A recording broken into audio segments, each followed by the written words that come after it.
Furness. Thank you, Madam Deputy Speaker. I'm very grateful for the opportunity to speak in this important debate today on an issue which is already causing so much distress to my constituents. The COVID-19 pandemic has exacerbated the stark inequalities of our society.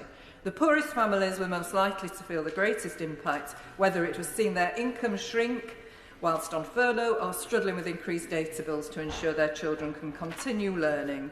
These are families who are already suffering, even before the pandemic, from the effects of a decade of austerity, insecure work and stagnant wage growth. Those same families are now being hit hardest by the cost of living crisis. This crisis calls for competent leadership, but the government have failed to step up to the challenge. In the face of soaring inflation and families struggling to put food on the table, what did the government do? They took £20 a week away from those who needed it most. It comes as no surprise then that the government have turned their heads and looked the other way, whilst the UK hurtles towards an eye-watering 50% rise in energy prices in April. It was only a few months ago that I stood here and raised the impact that the cruel cut to universal credit and the tax rise is having on my constituents in Sheffield, Brightside and Hillsborough. But the government refused to listen, and now we stand in the midst of yet another hammer blow to working families as energy costs soar. And it is not just Labour who can see the devastating impacts that government policies are having on working families. Economists have warned in the Financial Times that inflation will outpace wages this year, and at the same time, high energy costs and tax rises will hit those on the lowest incomes the hardest.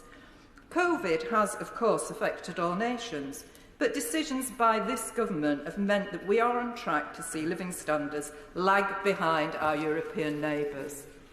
Many constituents have contacted me because they simply do not know what they will do if their energy bills rise by these monumental amounts. On behalf of them, I want to ask the government a very simple question.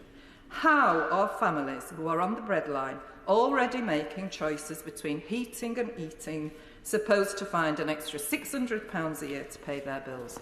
How are they supposed to put food on the table when the cost of their weekly shop just continues to rocket upwards? These are the questions that so many families are now having to ask themselves. It should bring shame to us all that in 2022, people are still making choices you should only expect in a Charles Dickens novel. That is the impact of this government's policies on my constituents. But it is not too late to avert this crisis. The government can and must step in to protect people from the energy price rise in April. Labour's fully costed and common sense proposals will be a crucial step to support my constituents on lower and middle incomes. By scrapping VAT on domestic energy and expanding the warm discount, many households in my constituency would see their energy prices rise by only £5 a month in April instead of £50 a month.